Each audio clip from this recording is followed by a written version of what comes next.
अस्सलाम वालेकुम, मेरा नाम मोहम्मद शहूर है।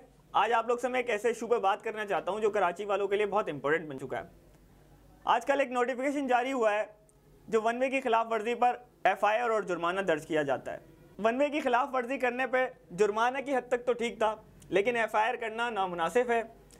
इस एफआईआर के नुकसानात ये हैं कि आप गवर्नमेंट जॉब अप्लाई नहीं कर सकते हैं। अगर आप पर एफआईआर कट जाती है तो आप किसी स्टूडेंट वीज़ा के लिए अप्लाई नहीं कर सकते हैं, बैरूनी मुल्क जॉब के लिए अप्लाई नहीं कर सकते हैं, पुलिस स्टेशन के अंदर कैरेक्टर सर्टिफिकेट बनाने में आपको प्रॉब्लम होगी। तो मेरा एक क्वेश्चन है कि हमारे यहाँ पर चंद दिन से एक बहस चल रही है कि सिंध हुकूमत और वफाकी हुकूमत आईजी सिंध को लेकर बड़े गंभीर मसले में फंसे हुए हैं कि वो कह रहे हैं कि उसे हटा दो, एक कह रहे हैं कि उसे लगा दो। हमें ये समझ नहीं आ रहा है कि हम इन मसलों में क्यों फंसे हुए हैं। हमारा असल जो अवाम को इशू है कि जो पहले से ही हमारे पास जॉब नहीं है, हज़ारों लोग बेरोज़गार हो चुके हैं, हज़ारों लोग जो है वो उनके मकानात को तबाह कर दिया गया है। हम लेकिन अभी तक आईजी के मसले पे हैं। फिर हमारे पास एक और मुसल्लत डाल दी गई है कि एफआईआर काट दी गई। अगर कोई शख्स इमरजेंसी के अंदर हॉस्पिटल जा रहा हो और आप वहाँ पर वो फंस जाता है तो उसकी सज़ा उसको ये होगी कि उसके ऊपर एफआईआर होगी, वो थाने चले जाएगा और वो अपने इमरजेंसी में अपने किसी शख्स से मिलने या अपने शख्स किसी हेल्प करने नहीं जा सकता।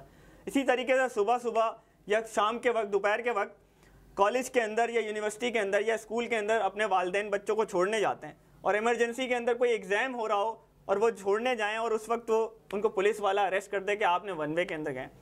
आप उसका फ़ाइन कर सकते हैं, लेकिन आप इसको एफआईआर काटने की क्या वजूहात बनती हैं। मुझे एक बात समझ नहीं आती है, क्या आप ये एफआईआर काट कर ट्रैफिक कवानीन को मुतारिक कर लेंगे। मुझे पहले एक बात बताएं, क्या हमारे पास कराची के अंदर ऐसी शाहराएँ हैं जहां वो मुकम्मल तौर पर रेडी हों। हमने ऐसी शाहराएँ देखी हैं जहां रोड ही मुकम्मल नहीं है, लोग वन वे क्रॉस करके जाना पड़ता है।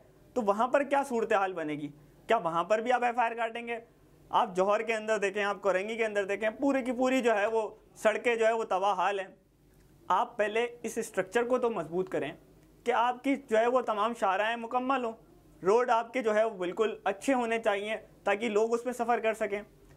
तो मेरी लिहाजा आला हुक्काम से भी दरख्वास्त है, तमाम शहरियों से भी दरख्वास्त है कि इस मुद्दे के ऊपर बात करें, वरना ये हमारे कराची के लोगों के साथ ज़्यादती है।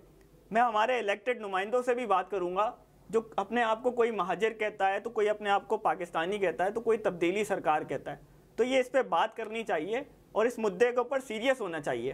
तो आप लोग इस वीडियो से मुत्तफ़िक हैं तो इसको ज़रूर शेयर करें और ये ज़्यादा से ज़्यादा लोगों तक पहुँचाएँ ताकि ये एफआईआर और ये जुल्म और ये ज़्यादती कराची वालों के साथ ना हो और ये अभी रुक जाए। अपने दोस्त को इजाज़त दीजिएगा। अस्सलाम वालेकुम।